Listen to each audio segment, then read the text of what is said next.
Let me begin by saying we lament the tragic death of patient Charlene Murphy at Vanderbilt University Medical Center in late 2017 after a medical error, and we extend our sympathies to the family who suffered this loss. We also recognize the second victim in this case, RaDonda Vaught. The nursing community was shocked and saddened with her conviction for criminally negligent homicide and abuse of an impaired adult. Nurses are at the sharp end of errors, the point where errors reach the patient and therefore are vulnerable to blame. How can caregivers at the sharp end and the patients in their care be better protected from harm? IHI is a worldwide recognized leader in quality and safety improvement. What was IHI's reaction to this case? One of the things that I'd like to point out relates to a letter that IHI and our members of the Lucian Leap Institute sent to the judge after the verdict and prior to the sentencing. We noted that Ms. Vaught's criminal conviction had already had a chilling effect on the patient safety movement and healthcare providers around the country and, quite frankly, around the world. We emphasized that we knew what we knew to be true, that most medical errors and human errors actually result from some of the defects in systems that are very, very real parts of our world, and that preventing medical errors therefore requires addressing those systems and the fault lines within those systems. We noted that we can't get to safer care by punitive actions or expecting providers to be perfect, or by telling them to try harder, and placing a preponderance of burden on individuals, because these two individual performance and system issues are highly interdependent. Although it says it's 2018, this is incredibly relevant and contemporary, if not shocking, given that it was pre-pandemic. And so we're looking at 2018, this report, in contrast to the one a decade earlier in 2008. And luckily, there's a slight increase in terms of patient safety, but it found that among a quarter of Medicaid patients experienced patient harm during their short-term acute stay. And that rate had barely changed, even after a decade. And so when it looks at harm, this report is looking at all kinds of harm. They don't have to always involve negligence or poor care, but medication errors or medication harm was 43%.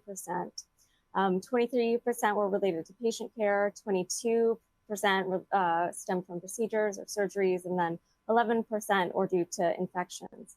And of these, it highlighted preventable harm. So yes, we know that certain patients are more vulnerable to certain things, and there are certain actions that we take that are justified in terms of causal interventions that the patient may or may not have survived the stay anyway. But when we're looking at preventable harm, there's something that went wrong that we could have prevented. And so you would hope over that decade that we would have learned more, or given that we can learn things, it would have been implemented in this system to make us more safe.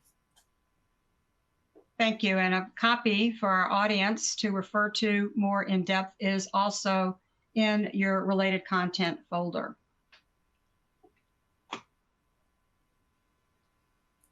Dr. O'Neill, with your tremendous both legal and nursing background, I think you are best suited to answer this question. We get this question a lot. As the result of the RaDonda Vaught case, should nurses now buy individual liability insurance? It covers your activities and your role as a nurse, whether it is working within a hospital, working in other healthcare settings, or working at home as a home health nurse. So if you are acting in your role as a nurse, these policies will cover you. The policy is also runs parallel to any coverage that you may have through your own employer. So you have to understand that even though you have a policy, generally the rule of thumb is that the hospital, whoever your employer is, policy is going to take charge of any case that's brought against you or brought against the system itself. these policies do not cover you in criminal actions. So in this case, if Ms. Vaught had, or if she does have a policy, it would not cover her in any type of criminal process. Every day in healthcare, we are making choices and are operating in conditions where there's system frailties and there's normalization of deviance. We kind of keep drifting and drifting and drifting. And that almost becomes what we think of as being the expected idealized practice. But even with the best of intentions that we bring, because none of us goes to work intending to drift into the ultimate harm. When we look at how do we support the way humans work, how do we minimize the opportunity for error, in this particular case, we need to understand the 4 systems that were in place: the hospital, the U.S. healthcare system, the justice system, and the information technology system. What we have tried to do, as we've learned from our history in safety, is to call out those systems variables, the factors that are so central to safety overall.